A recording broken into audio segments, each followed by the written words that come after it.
Muy buenas tardes, señoras y señores. Bienvenidos al atardecer de este jueves, día 4 de abril de 2024. Saben ustedes perfectamente, si siguen la actualidad con más o menos periodicidad, que de un tiempo a esta parte la política se parece mucho a un partido de frontón, o a un partido de tenis, o a un partido de ping-pong, como ustedes quieran, o a un partido de bádminton. De bádminton no, porque el bádminton parece como que es un juego menos ofensivo, con golpes menos agresivos. Y la verdad es que la agresividad de la política está siendo muy llamativa.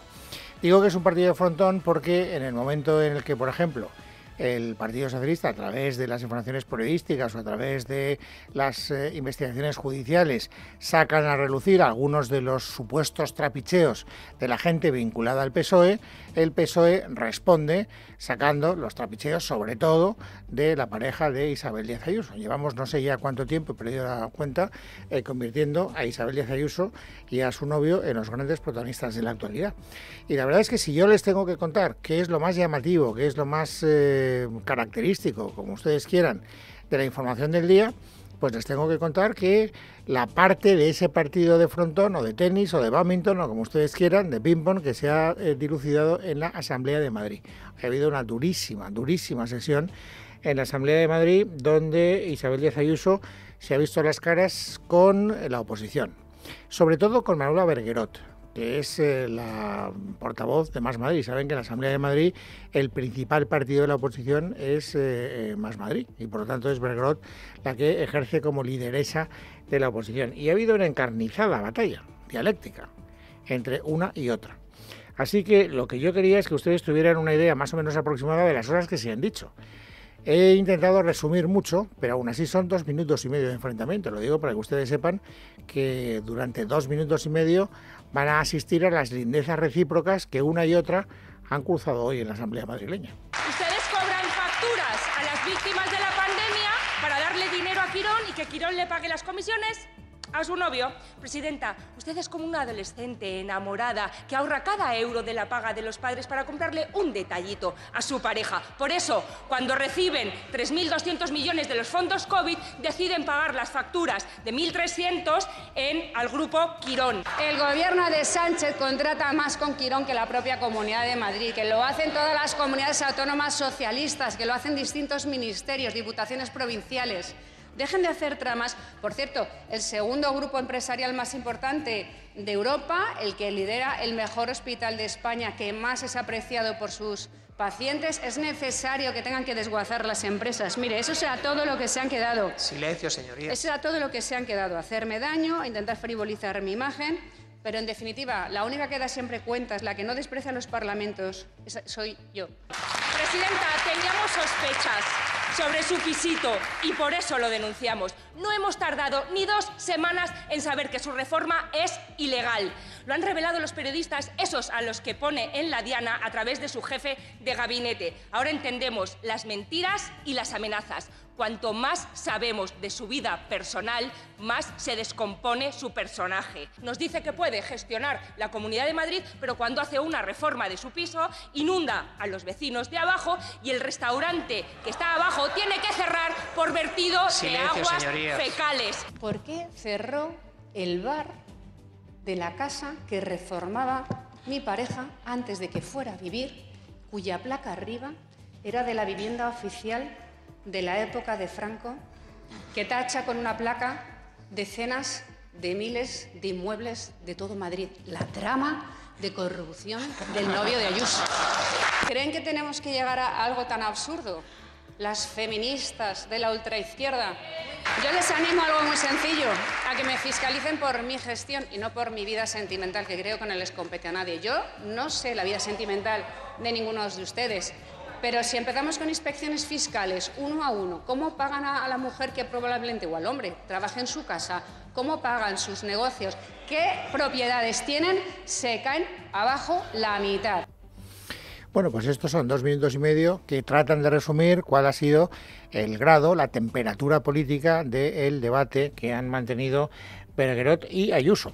Es verdad que como la oposición es más amplia, también ha habido rifirrafes entre Ayuso y Juan Lobato, que es el portavoz del Partido Socialista. Lo que pasa es que ahí las cosas, digamos, han dado menos juego. Si queremos tener una idea más o menos aproximada de cuáles han sido las acusaciones fundamentales, bastan unos segundos para saber lo que Lobato le ha dicho en primer lugar a Ayuso. Señora Ayuso, usted no fue a Chile, usted huyó de Madrid, usted huyó de los fraudes fiscales, huyó de las polémicas por los coches y los pisos de lujo. Usted huyó de los 7.291 muertos en residencias.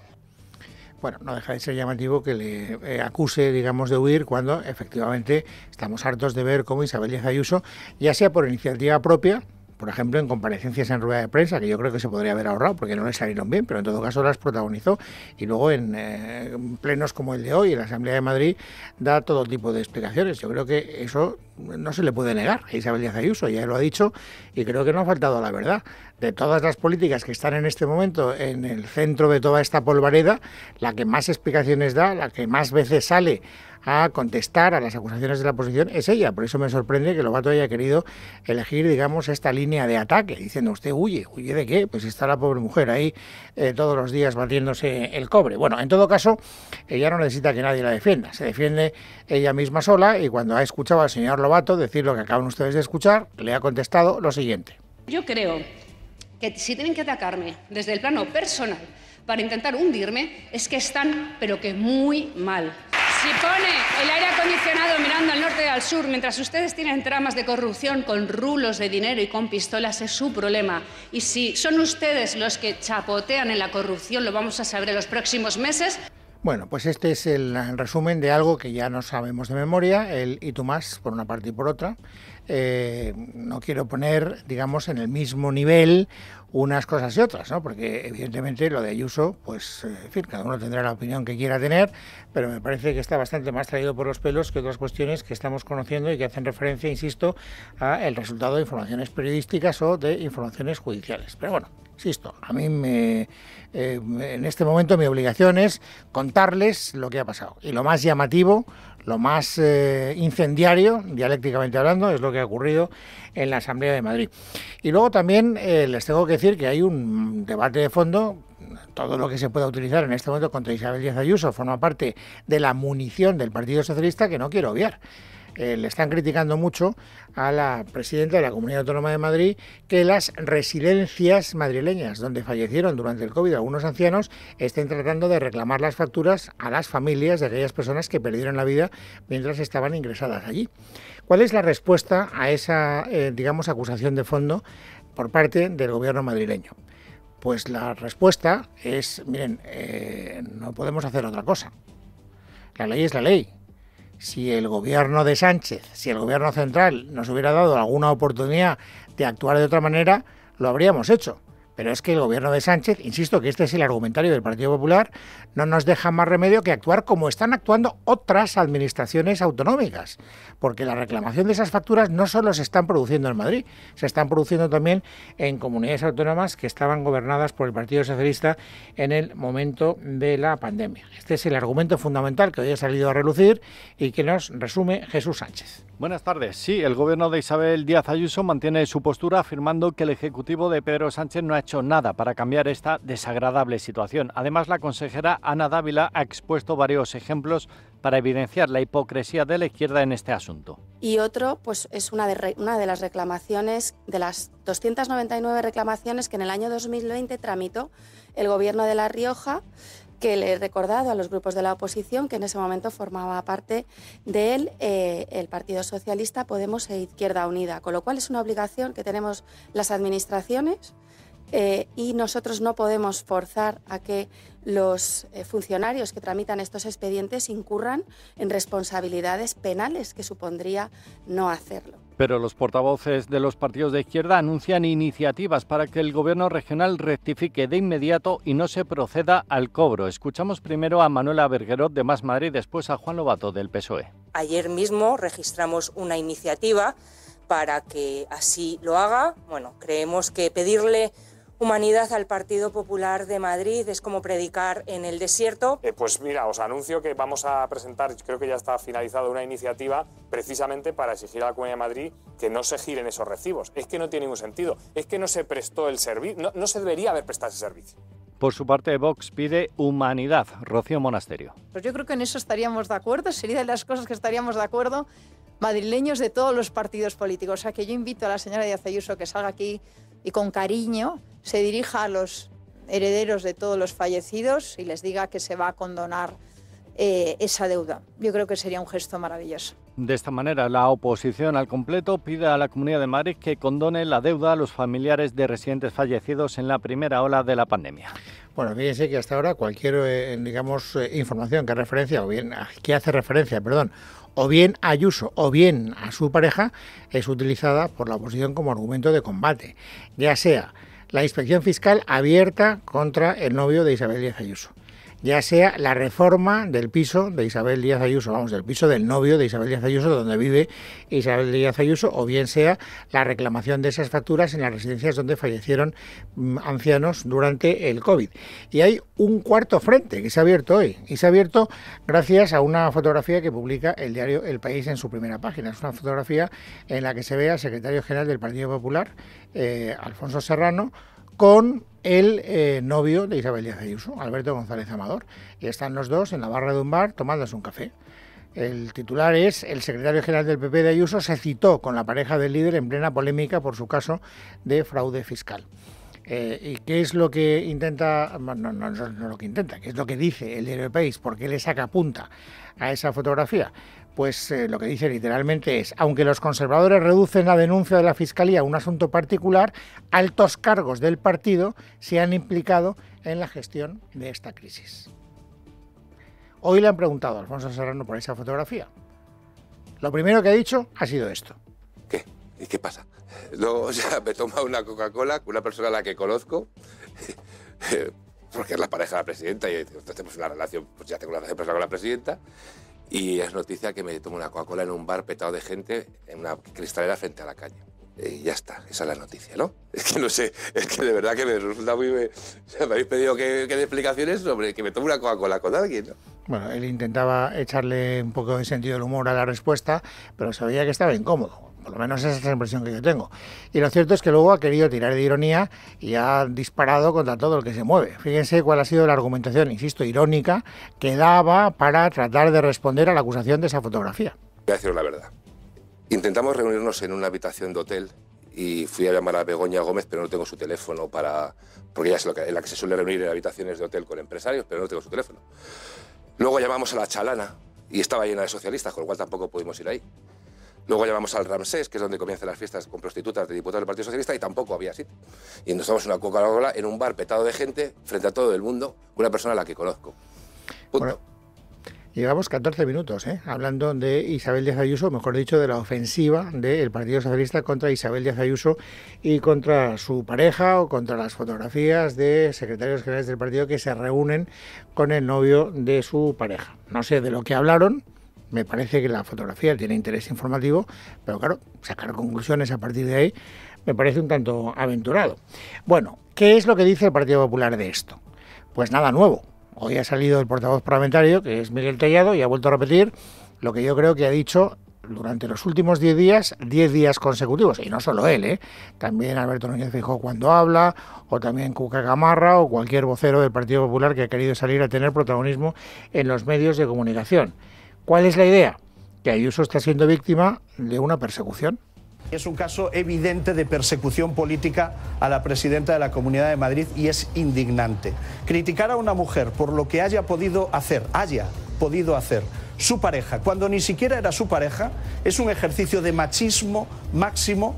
¿Y esto le preocupa al Partido Popular? Si tenemos que, interpretar literalmente lo que ellos dicen en voz alta, habría que llegar a la conclusión de que, hombre, no les hace gracia, pero no solo no les importa, sino que además les beneficia.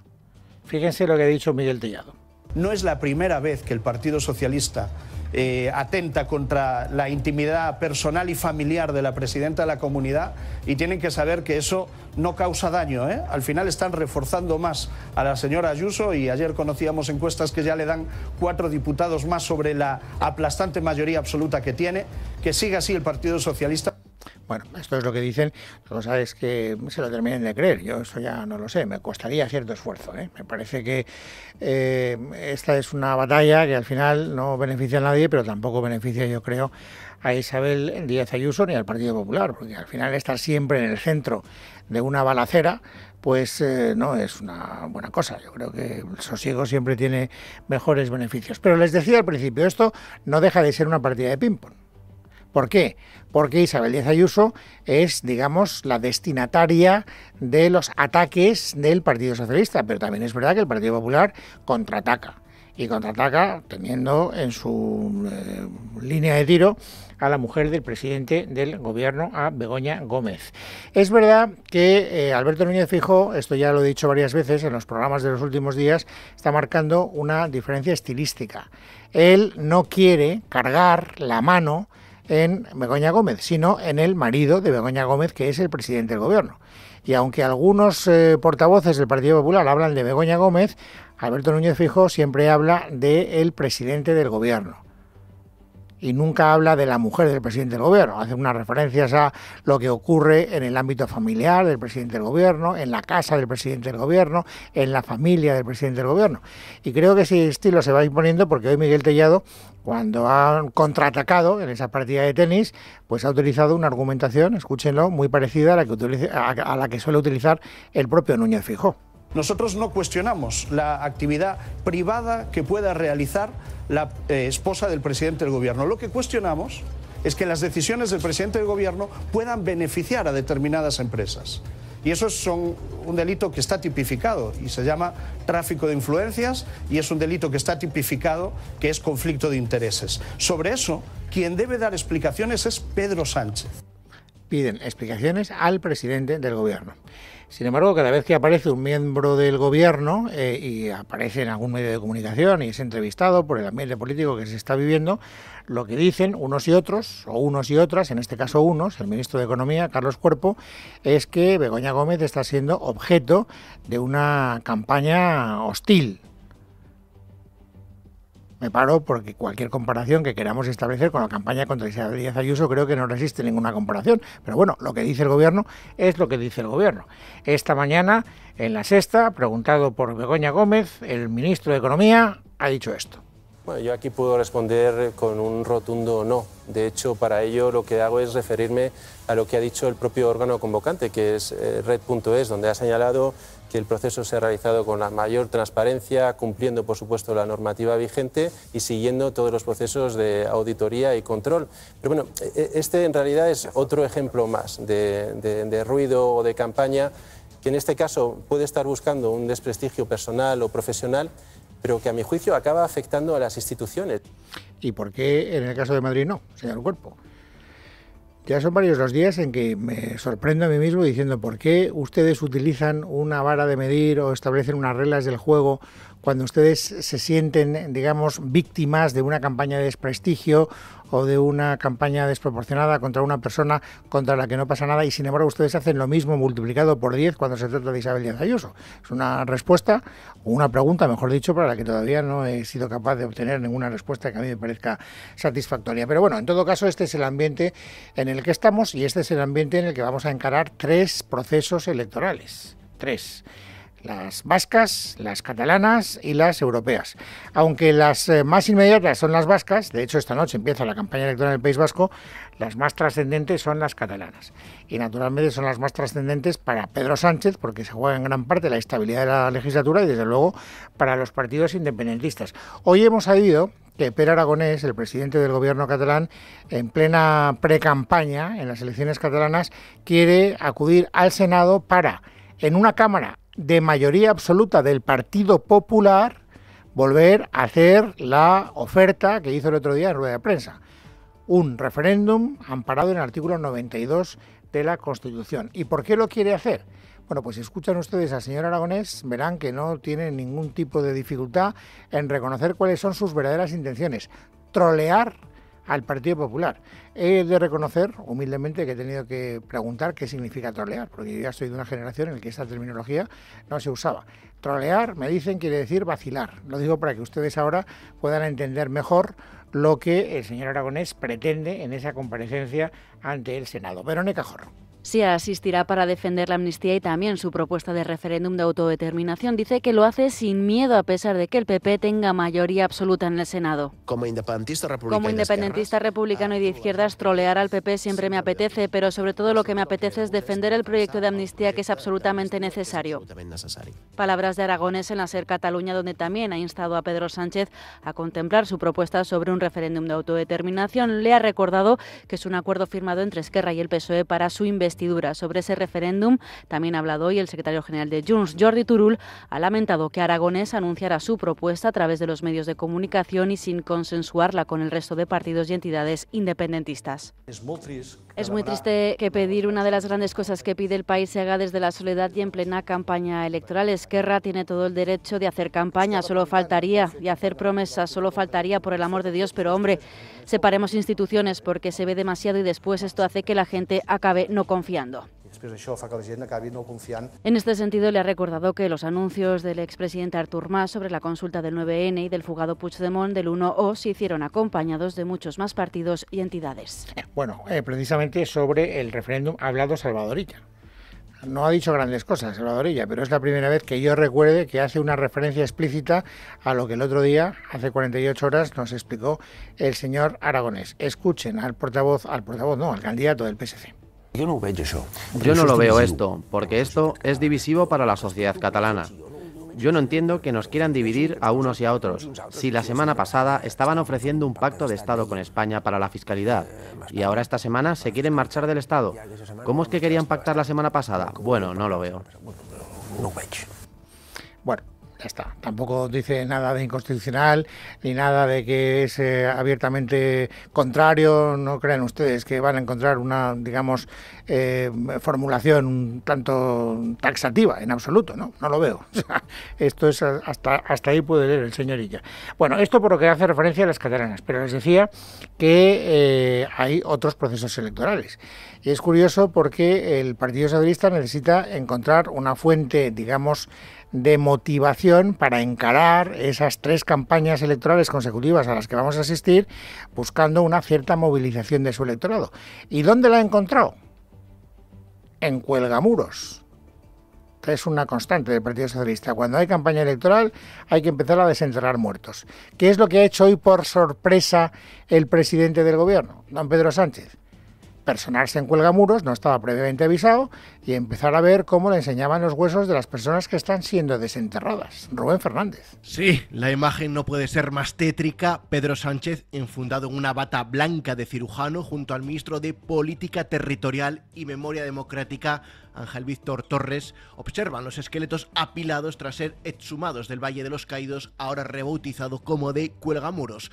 Una visita sorpresa que no estaba en la agenda y en la que contemplan los cráneos y costillas ya ennegrecidas tras más de 80 años de su muerte. En total, 160 víctimas de la guerra civil que están siendo analizados por 6 médicos forenses que abren los columbarios y le enseñan al presidente los restos. Y es que el gobierno se aferra a la memoria democrática y al franquismo para reactivar a sus bases, en especial más a la izquierda de cara al ciclo electoral que se avecina, vascas, catalanas y europeas. Una manera de tocar arrebato ante PP y Vox, de cerrar filas ante el desgaste de la corrupción. Este jueves también han anunciado que denunciarán ante la ONU la decisión de los gobiernos de PP y Vox en Aragón, Castilla y León o Comunidad Valenciana de sustituir sus leyes de memoria por otras llamadas de concordia, y que choca con lo que hasta no hace mucho pregonaba Sánchez, que arremetía contra el Partido Popular cuando decidía llevar a un tribunal europeo alguna medida del Ejecutivo.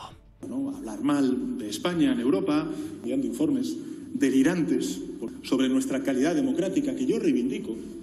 Creo que nuestra democracia sería mucho mejor, más sana, más fuerte, si ustedes no fueran a Bruselas a hablar mal de España y sembrar dudas. Y tengo que decirle una cosa, señoría, me da vergüenza ajena. Desde el PSOE acusan al Partido Popular de blanquear al franquismo y fuentes socialistas tachan de aberración legislativa lo que quieren aprobar estas 3 comunidades. Es jueves, es 4 de abril de 2024. Vamos, amigos, ahora a completar el paisaje informativo sobresaliente del día. Esther Nieto, bienvenida, buenas tardes. Buenas tardes, Luis. Comenzamos contándoles una última hora sobre la causa del procés. El Tribunal de Cuentas ha dado un plazo de 10 días a la Fiscalía y a Sociedad Civil catalana para que se presenten sus conclusiones sobre la presunta responsabilidad contable del expresidente catalán fugado Carles Puigdemont y otros 34 excargos de Cataluña por el supuesto desvío de fondos públicos para la organización del referéndum ilegal del 1 de octubre de 2017 y la promoción exterior del procés independentista catalán. Una vez recibida la respuesta de ambas, el tribunal dará traslado a las defensas para que se pronuncien. Y sobre las desigualdades en financiación autonómica, el asunto que tanto reprochan las comunidades gobernadas por el Partido Popular al Gobierno central, hoy también se suman las críticas por parte de autonomías gobernadas por dirigentes del Partido Socialista. En este sentido, el presidente de Castilla-La Mancha, Emiliano García Paje, ha enviado una carta al presidente del Gobierno, Pedro Sánchez, reclamándole un compromiso de Estado con el objetivo de compensar los gastos que, según Paje, se derivan de las políticas impulsadas por el Ejecutivo Central. Leticia Vaquero. En la misiva, el presidente manchego le pide un compromiso de Estado para que las comunidades autónomas tengan garantías de no asumir los sobrecostes provocados por las decisiones gubernamentales, que en su caso, como ha explicado el consejero de Hacienda, Juan Alfonso Ruiz Molina, les hace perder mucho dinero. La merma anual para las finanzas de la comunidad autónoma ascenderían por término medio cada año en unos 280 millones de euros, que es una cifra desde luego escandalosa. La merma viene también, denuncian, por las modificaciones en el sistema de dependencia que les obliga a contratar más personal en las residencias de mayores y que en 2024 les supondrá 46 millones de euros, pero también la nueva ley de universidades con un coste estimado de 18 millones al año para Castilla-La Mancha. Todo puede poner en peligro lo conseguido hasta ahora, han recordado, de ahí su reclamación. El propósito es que aquellas decisiones que adopta el Estado y que no llevan la necesaria financiación no dificulten o entorpezcan o pongan en peligro el desarrollo de las políticas ya consolidadas en el ámbito de las comunidades autónomas y concretamente en el ámbito de nuestra región, como son las políticas sanitarias, las educativas, las de servicios sociales. Denuncian que son una de las regiones peor tratadas por el actual sistema de financiación autonómica y por eso en la carta Emiliano García Paje le ha pedido a Sánchez que se trate el tema en la próxima conferencia de presidentes. Y esta medianoche arranca la campaña de las elecciones autonómicas del País Vasco que tendrán lugar el próximo 21 de abril. Los sondeos hablan ya de los comicios más reñidos y ajustados que se recuerdan en mucho tiempo, con el PNV y Bildu luchando por la primera posición y con posibilidades reales de que la izquierda abertzale gane por primera vez las elecciones en una jornada que sería histórica si se produce ese sorpaso inédito. Nos da todos los detalles de los actos de inicio de campaña. Leticia Barquín, buenas tardes. Buenas tardes. Los partidos nacionalistas y favoritos, según las encuestas, darán el pistoletazo de salida a la campaña con actos en Vitoria, donde coincidirán con Vox. Su candidata, Amaia Martínez, centra su discurso en la lucha contra la inmigración ilegal y la ocupación que dice son dos graves problemas que sufren los vascos. Vamos a luchar, además, sin ningún tipo de traba contra la inmigración ilegal, algo que ya llevamos denunciando continuamente y que está además degradando nuestros barrios y está poniendo en peligro esa seguridad que siempre hemos tenido todos los vascos. Vamos a combatir la inseguridad también desde la ocupación. Estamos viendo que hay un elevado índice de ocupación en nuestra comunidad, se ha elevado drásticamente en los últimos tiempos. PSE y PP, por su parte, han apostado por Bilbao, al igual que Podemos, y Sumar será el único partido que celebre su acto central en San Sebastián. Los de Yolanda Díaz se juegan mucho en estos comicios, tras el batacazo sufrido en Galicia el pasado 18 de febrero. Otra de las noticias del día ha estado en el Consejo de Radio Televisión Española, que ha decidido paralizar el fichaje del presentador David Broncano y su programa La Resistencia, tras no contar con los 5 votos necesarios para su aprobación. La presidenta temporal Concepción Cascajosa ha solicitado suspender la sesión de este jueves, alegando inseguridad jurídica. Teresa Fernández. Sí, de momento el proyecto se ha quedado en el aire, ni siquiera se ha llegado a votar al no haber los votos a favor necesarios. Ha sido clave la ausencia inesperada de la expresidenta y consejera Elena Sánchez, que ayer confirmaba su asistencia, pero esta mañana decidía no acudir y tampoco delegar su voto. En cuanto a las posiciones, la actual presidenta y consejera socialista Concepción Cascajosa, junto a otros 3 consejeros del Partido Socialista, PNV y Podemos, estaban a favor del fichaje, pero en contra se han posicionado 3 consejeros del Partido Popular. Esos son 4 votos a favor, 3 en contra y 1 abstención. Pero para que el proyecto saliera adelante eran necesarios 5 de los 9 votos y no 4. Y ante este escenario, Cascajosa ha decidido directamente no someterlo a votación para evitar que el fichaje quedara completamente rechazado. ¿Qué no convencía? Pues principalmente el coste, más de 87.000 euros por programa, y el compromiso de mantener a Broncano en la parrilla mínimo 2 años. Se desconoce si Cascajosa volverá a presentar el proyecto, pero de hacerlo tendrá que ser con una propuesta completamente diferente. Sepan también que la Fiscalía de la Audiencia Nacional investiga la posible producción de efectos adversos para la salud tras el consumo de Nolotil. El Ministerio Público ha pedido información a la Agencia Española de Medicamentos y Productos Sanitarios a raíz de una denuncia del defensor del paciente. Además, reclaman el listado de los países en los que el Nolotil ha sido retirado del mercado, así como las diferencias y las razones por las que se mantiene su comercialización en España. Y por otro lado, los 69 pasajeros bolivianos que llegaron en un crucero a Barcelona con documentación falsa han podido bajar hoy del barco que estaba retenido en el puerto desde el pasado martes. Se van a alojar en un buque fletado por la compañía mientras se realizan los trámites de extranjería. Además, la policía investiga si hay mafias detrás de esos visados falsos y algunas fuentes barajan la hipótesis de que pueden pedir asilo. El crucero de MSC con los otros 1.500 pasajeros ha podido zarpar de nuevo una vez que los afectados han desembarcado. Gabriel Moreira. Después de 2 días de retención del navío, varios agentes de policía han procedido al desembarco de los pasajeros que serán sometidos a un proceso administrativo para su deportación a Bolivia. Fernando Grande Marlaska, ministro del Interior. En el día de hoy ya se acordó que los 69 nacionales bolivianos desembarcaran a una zona de tránsito donde se les ha denegado la entrada en España, en territorio Schengen, al carecer de la documentación suficiente, acreditativa y necesaria a tal fin, y donde se están trabajando en todo lo que es la materia de extranjería para, en su caso, proceder a la devolución, a la deportación de estas personas. Según han podido constatar los agentes policiales, los 69 viajeros, entre ellos 14 menores, partieron desde Brasil con el objetivo de instalarse en Barcelona para mejorar sus condiciones de vida. Durante el desarrollo administrativo, las familias serán realojadas por MSC en un ferry que permanecerá anclado en Barcelona hasta que se produzca la deportación en avión costeada por la compañía. La operación ha estado revisada por delegación de gobierno y la Embajada de Bolivia, que han acordado el avituallamiento de las familias. Y fuera de nuestras fronteras, en Taiwán, la cifra de heridos asciende tras el terremoto de magnitud 7,2 que sacudió el país ayer. En concreto, en las últimas horas, las autoridades han elevado a más de 1.000 los heridos, mientras que la cifra de víctimas mortales se mantiene en 9. Los equipos de emergencias, por su parte, continúan hoy buscando a cerca de 700 personas que siguen atrapadas o incomunicadas. Además, las labores de rescate se están complicando, sobre todo en el condado de Hualien, donde se registró el epicentro del seísmo por la cantidad de réplicas que se han producido esta noche. Recordamos que el seísmo ha sido el más fuerte en Taiwán de los últimos 25 años. Y terminamos contándoles que la ONG del chef José Andrés, World Central Kitchen, ha solicitado una investigación independiente sobre el ataque israelí contra su convoy de ayuda en Gaza, que mató el pasado lunes a 7 de sus cooperantes. El bombardeo ha provocado numerosas críticas, incluso entre países aliados. El Departamento de Defensa de Estados Unidos ha pedido que los responsables sean identificados lo antes posible. Todo ello, además, cuando el presidente estadounidense Joe Biden tiene previsto llamar hoy al primer ministro israelí Benjamin Netanyahu para pedirle explicaciones sobre lo ocurrido.